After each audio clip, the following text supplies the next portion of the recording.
I never thought I would be one of those women. You know, the ones who watch their husband change right in front of their eyes and wonder, is it me? Did I do something wrong? But here I am, standing in our bedroom, staring at a row of perfectly pressed shirts that were never here before. Crisp whites, deep navy blues, even a bold maroon. The kind of colors Ethan never cared about before. My Ethan used to wear the same 3 shirts on rotation like a uniform. Suddenly, there's Italian linen, subtle pinstripes, and tailored pants hanging in his closet like they've always belonged there. I still remember the first sign. It wasn't the clothes. It was the cologne. One morning as he leaned down to kiss me goodbye, I caught a hint of something unfamiliar.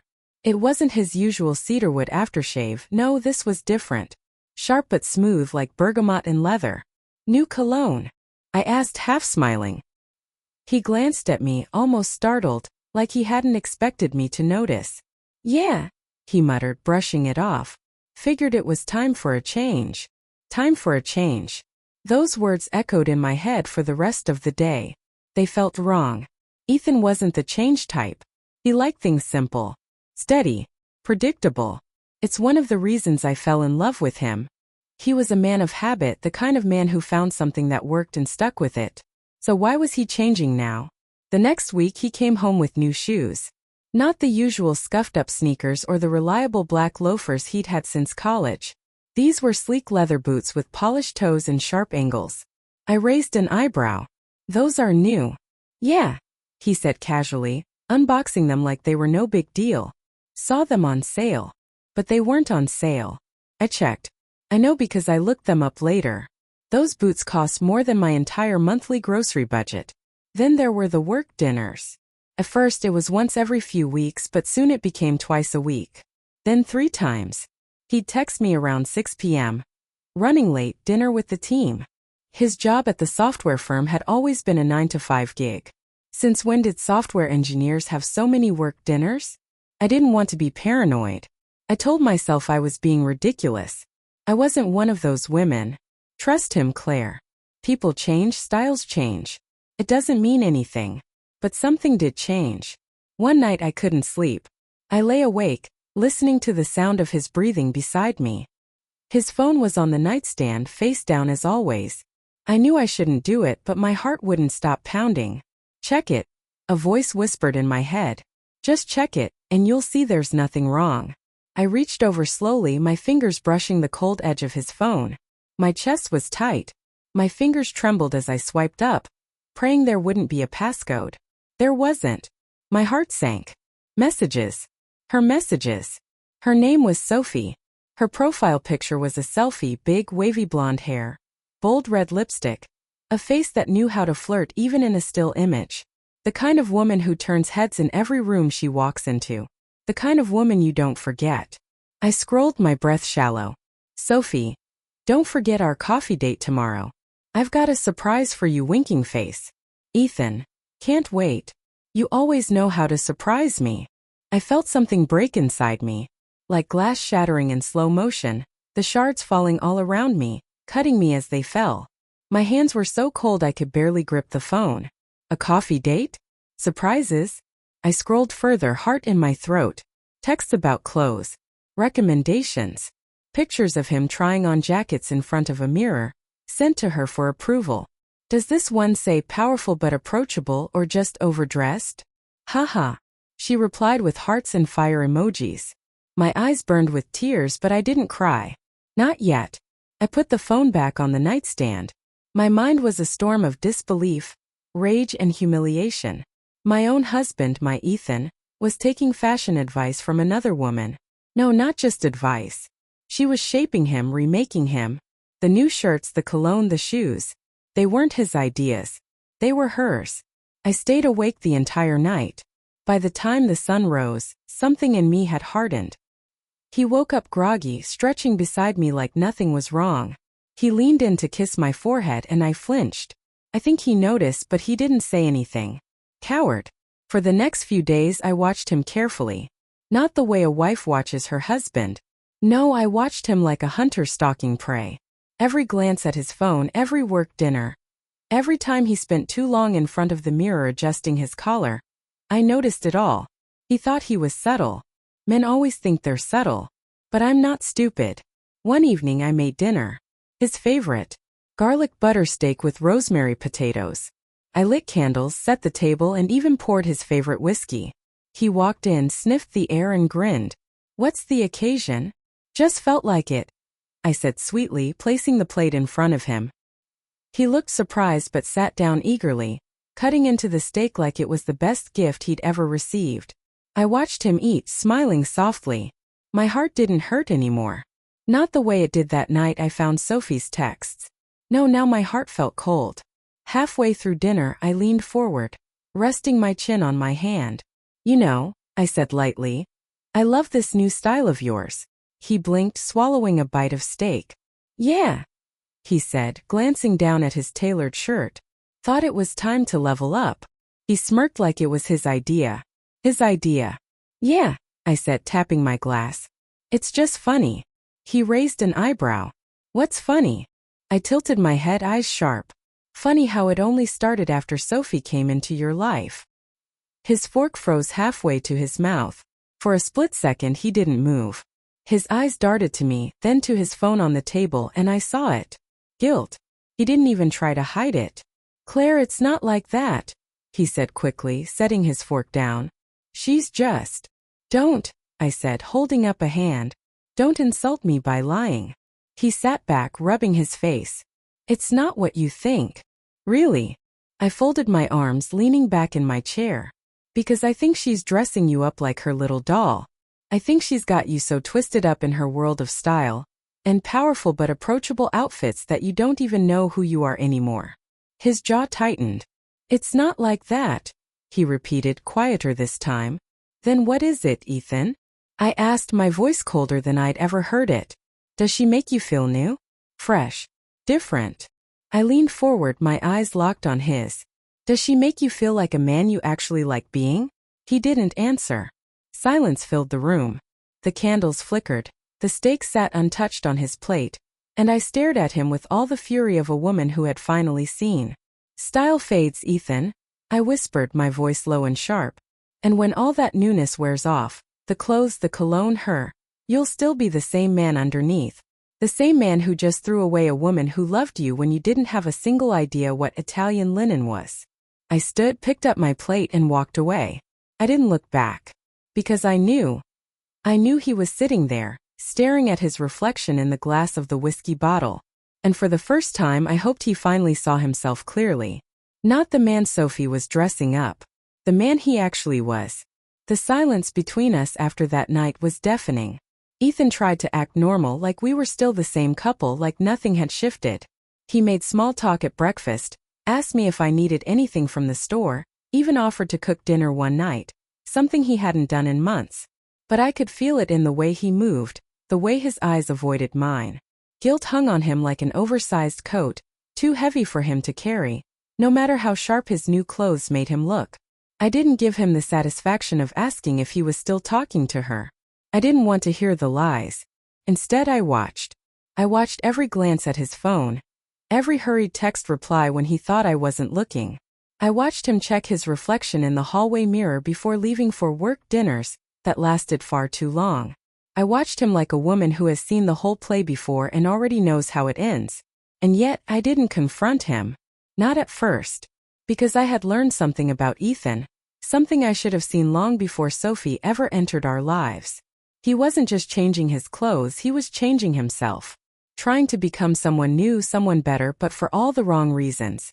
He wasn't doing it for himself, and he definitely wasn't doing it for me. He was doing it because Sophie made him feel seen in a way I never thought he needed. I wondered how long it would take for him to realize that being seen isn't the same as being loved. Weeks passed. I stopped asking him where he was going. I stopped making him dinner. I stopped caring if his shirt smelled like that sharp new cologne. I put all that energy into myself. I went back to the gym. Not because I wanted revenge or because I thought I needed to win him back. No, this wasn't about him. I needed to remind myself that I still had control over my own life. I started taking yoga classes on Tuesday nights. I signed up for a painting workshop on weekends. I bought a red dress. Not for anyone else, just for me. A dress I knew he'd notice but wouldn't have the right to comment on. And oh, did he notice? One Saturday night, I slipped on that dress before heading out for dinner with my friend Rachel. It hugged me in all the right places, made me feel like my skin was glowing from within. When I came down the stairs, Ethan was on the couch scrolling through his phone. I wasn't expecting anything from him, but I saw it, that flicker of surprise in his eyes. "Going out?" he asked, eyes trailing over me a little longer than he probably intended. "Yep," I said, adjusting the strap on my shoulder. I didn't offer details. He didn't deserve them. "Where to?" "Out," I said with a small smile and grabbed my purse. I could feel him watching me as I walked toward the door, but I didn't look back. Not this time. That night something shifted in me. For so long I had felt like I was drowning under the weight of his secrecy, but now it felt like I'd finally pushed myself to the surface, gasping for air. And it was fresh. Clean. Mine. The next week he tried to win me back. It started with little gestures. Flowers on the kitchen counter. "I saw these and thought of you," he said, placing them down with an awkward grin like we were on a first date. "They were daisies. I don't even like daisies. I like tulips." I'd told him that 100 times before, but he never remembered. Then came the compliments. "You've been looking really good lately," he said one morning while I poured coffee. I didn't respond. Not because I was being petty, but because I knew exactly what he was doing. He wanted me to feel seen the way Sophie had made him feel. But it was too late. You don't get to ignore someone for months and then act like you just woke up to their beauty. One evening he came home early. I was sitting on the couch scrolling through my phone, half watching some reality show on TV. He sat beside me too close like he was testing my reaction. "Claire," he said, his voice softer than usual. "Can we talk?" I glanced at him. For the first time in weeks I actually looked at him. Not at his clothes or his perfectly styled hair, but at him. He looked tired. The man sitting beside me didn't seem as sharp as the man who had strutted around in his new Italian loafers. He looked smaller somehow. "Sure," I said, setting my phone down slowly. I folded my hands in my lap and waited. He ran his hand through his hair, a habit he'd had since college. He always did it when he was about to say something he didn't want to say. "I've been thinking a lot lately," he started. "About us. About everything." "Have you?" I tilted my head, my voice calm but firm. "Yeah," he said, glancing at me with those eyes that used to make me feel so safe. "I know I've been distant. I know I haven't been present. And I'm sorry. I didn't say anything." I let him sit in it for a moment. I wasn't going to help him clean up his mess. He sighed. "I got caught up, Claire. I got caught up in trying to be more, for work, for you, for me. And Sophie. She's just someone I met through a client. It wasn't anything serious, I swear." I raised an eyebrow, letting him see just how little I believed him.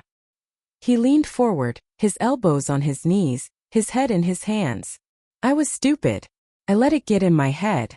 She'd tell me about how I should present myself, how people see you differently when you dress the part. I thought if I changed my look, I'd feel different too." He glanced up at me. His eyes filled with something I hadn't seen in a long time, fear. "But none of it meant anything, Claire. Not like this." He gestured between us. "This is real. We're real." I stared at him for a long moment, my heart steady, my breathing calm. A part of me wanted to believe him. After all, this was Ethan. The man I'd built a life with, the man I'd fought for. But another part of me knew better. "You think a new suit can make you a better man?" I asked softly. "You think a leather jacket and a new scent erases who you are underneath?" He shook his head quickly. No, that's not what I meant." "But it's what you did," I said, leaning forward so our eyes were level. "You let someone else tell you who to be, Ethan. You let her decide who you are.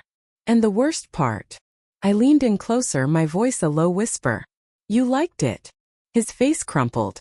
Not into tears, Ethan never cried, but into that look of realization. That look people get when they see themselves clearly for the first time. "I'm sorry, Claire," he whispered, his voice cracking. "I don't want to lose you." I leaned back, my heart still steady. I didn't feel angry anymore. I didn't feel hurt. I felt done. "You already did," I said softly, standing up from the couch. "You just didn't notice." I walked upstairs that night and closed the door behind me, not with a slam, but with a quiet finality that echoed louder than any argument ever could. I didn't cry. I didn't scream. I just stared at myself in the mirror, really stared at myself. I saw a woman who had given too much for too long. A woman who had spent years being a quiet cheerleader for a man who didn't know how to stand on his own. I saw a woman who didn't need a new style to feel worthy. And in that moment I decided I'd never shrink myself for anyone again. The next morning, Ethan was already at the kitchen table. His eyes bloodshot, hair messy like he'd spent the whole night thinking. I poured myself a cup of coffee, stood at the counter and sipped it slowly. He looked at me like he was waiting for something. A sign. A chance. A miracle. But I didn't say a word. Because sometimes silence is the loudest answer of all. Days passed and the air in our house grew colder. Not in temperature, but in the way silence filled every room. It wasn't the comfortable silence we used to share.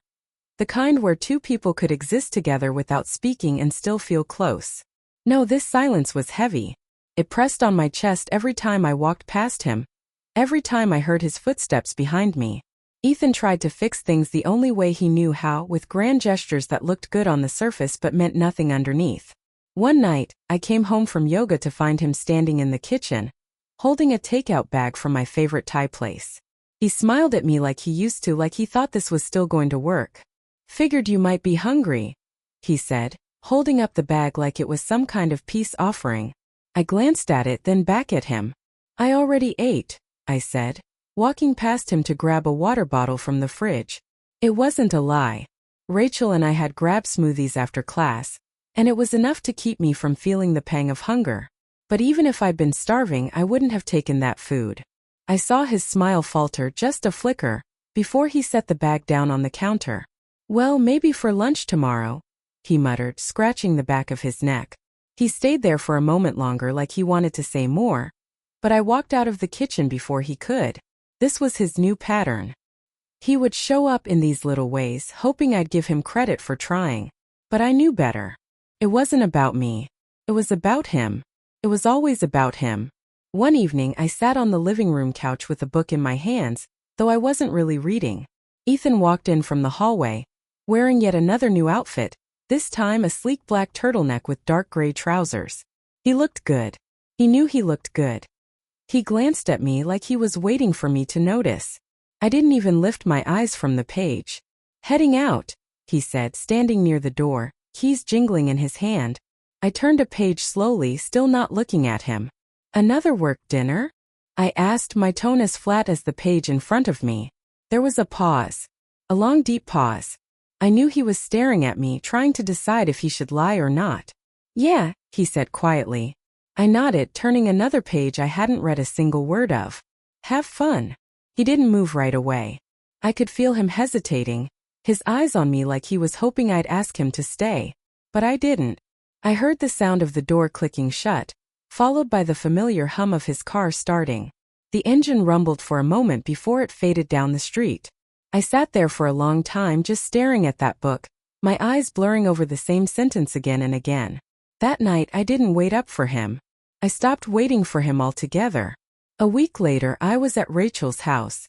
We were sipping wine on her balcony, the warm evening breeze brushing against our skin. She'd been listening to me talk for over an hour, nodding at all the right moments but also giving me that sharp, knowing look she always did when she was about to say something uncomfortable but true. "Claire," she said, swirling her wine around in the glass. "I gotta ask, what are you still doing there?" I blinked, caught off guard. "What do you mean?" She raised an eyebrow at me like I just said something ridiculous. "Come on. You know exactly what I mean. You're miserable. He's miserable. You're circling each other like strangers in an airport." I looked down at my glass, watching the red liquid swirl in slow, lazy circles. "It's not that simple, isn't it?" Rachel leaned forward, resting her arms on her knees. "You know you deserve better than this, right? I mean, I know you know that. So, why are you still giving him space in your head? In your house? In your life?" Her words hit me in a way I wasn't ready for. My chest tightened and for a second I felt like I couldn't breathe. "I'm not ready," I admitted, my voice so soft it barely made it past my lips. Rachel leaned back, sighing like she'd heard this excuse too many times before. "You'll never be ready, Claire. That's the thing. No one's ever ready to leave. She sipped her wine, her eyes sharp on mine. But you'll know when it's time. Trust me. You'll know. I didn't respond. I just sipped my wine in silence, pretending I didn't feel the weight of every word she just said. The next night something changed. Ethan came home at 10:30. I was already in bed, scrolling through my phone, eyes half-lidded from sleep. I heard the door open, his footsteps heavier than usual. A few minutes later I smelled it. Perfume. Not mine. Not his. Sweet and floral, too strong, too bold. I didn't say a word when he climbed into bed beside me. I could feel the weight of him on the mattress, the familiar dip in the bed we'd shared for years. I stayed still, my eyes fixed on the phone screen, my heart eerily calm. He didn't speak. He didn't say a single word. I lay there for hours, staring into the darkness, my mind playing scenes I didn't want to see. But I didn't cry. Not this time. There were no tears left for him. Just the cold, sharp clarity that Rachel had been right. I would never be ready. But I was done. The next morning I woke up early. I made coffee. I sat at the kitchen table, scrolling through apartments on my phone, heart steady, eyes sharp. The little voice inside me, the one that had spent months trying to convince me to give him time, had finally gone quiet. I'd been so focused on watching him that I'd forgotten I had the power to leave, to walk away, to start over. He walked into the kitchen, still in his wrinkled t-shirt from the night before, his hair a mess. "Morning," he mumbled, rubbing the sleep from his eyes. He poured himself a cup of coffee, moving around the kitchen like it was any other day.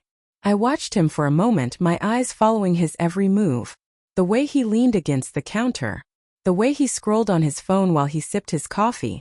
The way he didn't see me at all. I set my phone down on the table, my gaze steady on him. "I'm leaving, Ethan." He froze mid-sip. Slowly, he lowered the mug from his lips. "What?" I stood up, calm as I'd ever been. I smoothed out my shirt, my heart still steady. "I'm done. I'm moving out." He blinked at me like I'd just spoken a foreign language. "Claire, come on. Don't do this. We can." "No," I said, cutting him off. "We can't. We won't." I grabbed my bag from the chair, slung it over my shoulder, and walked toward the front door. My heart was so light, it felt like I could float. "Claire, wait." His voice followed me, but it wasn't strong. It wasn't commanding. It was small. Weak. I stopped at the front door, one hand on the handle, and glanced back at him. He stood in the kitchen, still holding his coffee mug, eyes wide with disbelief. "You'll be fine, Ethan," I said softly, tilting my head. "You've got Sophie to help you figure out which jacket to wear." His eyes widened with shock, his mouth opening slightly like he was going to deny it. But we both knew he wouldn't. He couldn't. I smiled then, but it wasn't a smile for him. It was for me. And then I walked out the door. The sun was shining. The air was warm. For the first time in months, I felt like I could breathe. No more mirrors. No more pretending. No more watching someone else change while I stayed still. This time I was the one walking away. This time I was the one choosing something new. Not a new style. Not a new version of myself. Just me. The real me. I didn't know where I was going at first. I just drove. No music, no GPS. Just the sound of the tires humming against the road and the wind rushing past the windows. My mind was strangely clear, like all the noise of the past few months had finally gone silent. It's funny how long it takes to leave, even after you've made up your mind. You tell yourself you'll do it tomorrow, then next week, then maybe after the holidays. You wait for some perfect moment that never comes. But once you actually do it, once you finally walk out the door, it's like everything inside you clicks into place. Like your body was just waiting for your mind to catch up. I ended up at the beach. It wasn't planned, but something about the open space, the endless stretch of sand and water, felt right.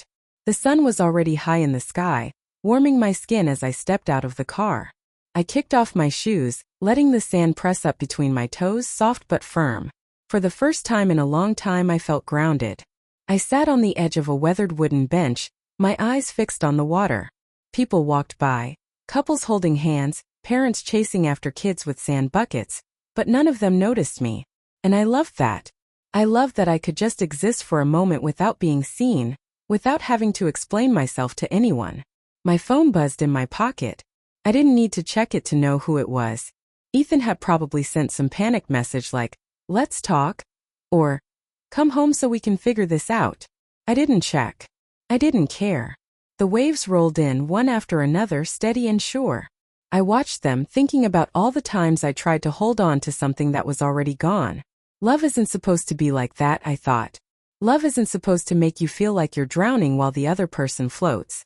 I don't know how long I stayed there, but at some point my breathing slowed to match the rhythm of the waves.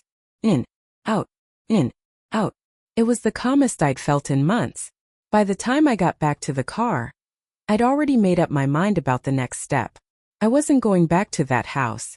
Not today. Maybe not ever. It wasn't just about Ethan anymore, it was about me. I didn't want to spend one more second in a place that felt more like a battlefield than a home. I pulled out my phone, ignoring Ethan's missed calls and texts, and called Rachel instead. She picked up on the second ring. "Hey," she said, her voice warm but cautious, like she could already sense something was different. "You okay?" I took a breath, letting it fill every inch of my chest before I spoke. "Yeah," I said, glancing at the sunlit sky above me. "Actually, I think I'm finally okay." Rachel didn't say anything for a second, but I could hear her smiling on the other end of the line. "About time," she said with a little laugh. "Where are you?" "At the beach," I said, turning the key in the ignition. "But I'm heading your way. You got space for me for a while." "Girl, you know I do," she said immediately. "I'll clean up the guest room." "Thanks, Ratch," I said, feeling my throat tighten with emotion. "Really? You don't have to thank me," she replied firmly. "Just get here. We'll figure the rest out together." And that was it. I drove to Rachel's apartment, and for the first time in years I didn't feel like I was running from something. I was running toward something, toward myself, toward peace, toward whatever came next. When I got to Rachel's, she hugged me at the door without asking any questions. "No, what happened?" Or "Are you sure you're doing the right thing?" Just arms around me, solid and steady, like she'd been ready for this moment longer than I had. We stayed up that night talking.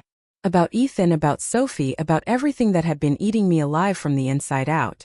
At one point I found myself laughing so hard I had tears in my eyes. I hadn't realized how long it had been since I laughed like that. Like I wasn't carrying the weight of someone else's choices on my back. "You're glowing," Rachel said, nudging me with her elbow. "You know that, right?" I rolled my eyes, wiping tears from my face. "Please."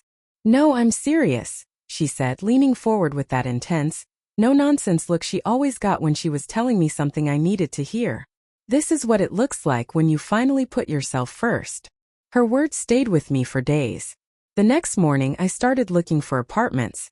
It felt strange, filling out forms and clicking through photo galleries of small one-bedroom places. It wasn't the life I'd pictured for myself. But the longer I looked, the more something inside me shifted. I wasn't scared anymore. I wasn't sad. I was ready. I found a small apartment on the edge of town. Nothing fancy. A little studio with hardwood floors and big windows that let in too much sun. I loved it immediately. It didn't matter that the kitchen was cramped, or that the bathroom was so small you could wash your hands while sitting on the toilet. It was mine. I signed the lease a week later. Moving out of the house wasn't as dramatic as I'd imagined it would be. Ethan wasn't there when I came to pack up my things. I half expected him to show up, to beg, to make one last plea for me to stay. But he didn't. I think he knew better by then. I packed slowly, taking only what I needed. Clothes, books, a few framed photos that still meant something to me. I didn't want to drag my old life into my new one. I left behind the wedding album, the anniversary gifts, the things that only made sense in the context of us. By the time I finished, the house felt hollow. I stood in the living room for a moment, just looking around at the space where we used to be happy. I thought I'd feel sad. I thought I'd cry. But I didn't. Instead I whispered, "Goodbye, Ethan," to the empty air. It wasn't for him. It was for me. I walked out, closed the door, and didn't look back. The first night in my new apartment, I sat on the floor eating takeout straight out of the container. No furniture, no TV, just me, the sound of cars outside the window, and the quiet hum of my own thoughts. It should have felt lonely. It didn't. It felt free. I lay down on the hardwood floor, arms stretched out wide, staring up at the ceiling like it was a whole new sky. No voices calling me from the kitchen. No text from Ethan asking, "Where are you?" No Sophie waiting for him at some overpriced cafe, ready to tell him which shirt made him look more powerful but approachable. Just me. On the floor. Breathing. Living. Existing. I stayed like that for a while, letting the coolness of the floor seep into my back. I thought about all the things I'd been so afraid of. Being alone. Starting over. Letting go. But lying there I realized something. I'm still here. I'm still breathing. I'm still me. A little later my phone buzzed. I glanced over, half expecting Ethan's name to pop up. But it wasn't him. It was Rachel. Rachel. How's it feel to be free? I smiled so wide it hurt. I didn't even hesitate before replying. Me. Feels like I just remembered who I am. The screen dimmed, the world around me quiet and calm.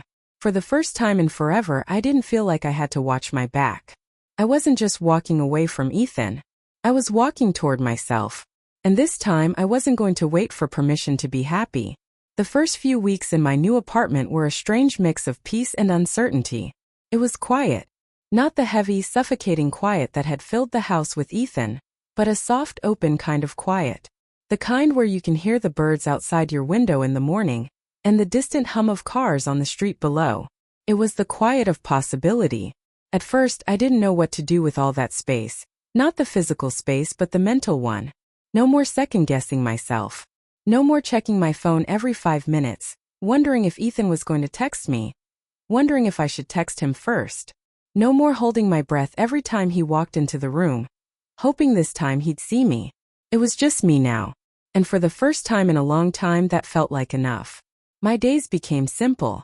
I'd wake up early, sunlight pouring through the wide windows of my little studio. I'd brew a pot of coffee, not the single cup I used to make for myself while rushing out the door, but a full pot that I could sip slowly while sitting on my new second-hand couch. No one rushing me. No one asking, "What's for breakfast?" I'd sit there, legs curled up beneath me, scrolling through apartment decor ideas on my phone. It was strange how quickly I started to feel at home. I bought myself a small bookshelf from a thrift store, painted it pale blue, and spent an entire Saturday organizing my books just the way I wanted them. No compre maíces. No. Do we really need all these books here? The little things I'd ignored for so long, my love for scented candles, my habit of playing music while I cleaned, all of it came back to me like old friends I hadn't seen in years. I started to remember myself. Rachel visited often, sometimes bringing snacks, sometimes just bringing herself. She'd walk in, drop her bag on the floor, and flop onto my couch like she'd lived there her whole life. We'd talk for hours about nothing and everything. One night, after a few too many glasses of wine, Rachel gave me a look. Not the playful one she usually wore, but something more serious. Her eyes narrowed like she was trying to solve a puzzle. "What?" I asked, pulling a blanket over my legs. "You look different," she said, pointing at me with her wine glass. I raised an eyebrow. "Thanks." "No, I mean it." She sat forward, resting her elbows on her knees. "It's like, I don't know. You just look lighter." I snorted a laugh. "You calling me skinny, Ratch?" "No, you idiot," she said, throwing a pillow at me. "I'm saying you're glowing. It's like something's been lifted off you." I didn't respond right away. I just sat there staring down at the wine in my glass, watching it swirl in slow, lazy circles. Rachel was right. Something had been lifted. It wasn't Ethan himself. It was the version of me I'd been trying to be for him, the one who made herself smaller so he could feel big. The one who twisted herself into shapes that didn't fit just to keep the peace. That version of me was gone. Rachel leaned back, grinning like she just solved a mystery. "Told you you'd know when it was time." I didn't say it out loud, but I knew she was right. The first message from Ethan came about 2 weeks later. I saw his name pop up on my phone while I was on my lunch break at work. My heart didn't skip. My stomach didn't twist. I just stared at the screen for a moment, curious. "Ethan, hey, been thinking about you. Can we talk?" I locked my phone and went back to eating my sandwich. It wasn't anger that kept me from replying. It was peace. But the messages didn't stop. Every few days there'd be another. "Ethan, I know I messed up, Claire. Please just give me a chance to explain." "Ethan, I miss you. Ethan. Can we just talk? One time. Please. Each one sat on my phone like a stone I could easily toss aside. A month ago, those words would have shattered me.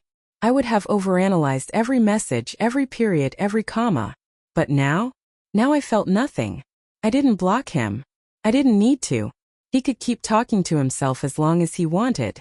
I wasn't answering. One Saturday, Rachel and I went furniture shopping. We wandered through aisles of lamps, rugs, and tiny kitchen gadgets that didn't seem to have a purpose. I wasn't in a rush to furnish the apartment, but there was something nice about picking things out for my space. Not our space. Not the house. Just mine. Rachel held up a ridiculous throw pillow with a bright yellow smiley face on it.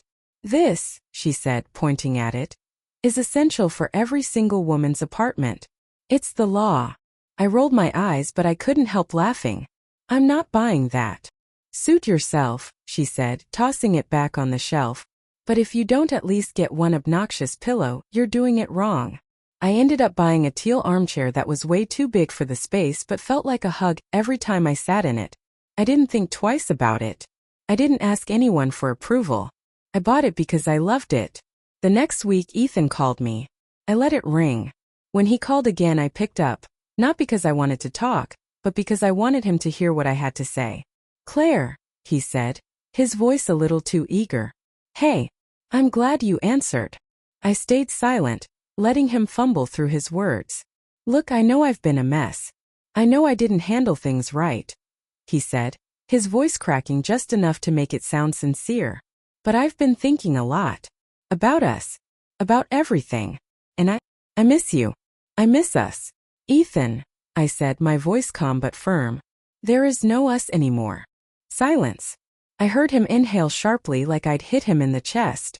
Come on, Claire, he said, his voice smaller now. Don't say that. We've been through too much together. We can still. No. I cut in sharper than I intended. You were right, Ethan. People do change. I changed too. And I'm not interested in going backward. More silence. I could hear him breathing on the other end. Please, he said softly, almost like a child asking for something he didn't deserve. But I didn't feel sorry for him. Not anymore. I hope you figure yourself out, Ethan, I said. But I'm done waiting for you to catch up. I hung up. I stared at the phone for a moment, letting the finality of it sink in. No tears. No regrets. Just relief. That night, I lit a candle, poured myself a glass of wine, and sat in my big teal armchair by the window. The city lights blinked outside, people moving in and out of view. It felt like a movie I wasn't part of, and for the first time I was okay with that.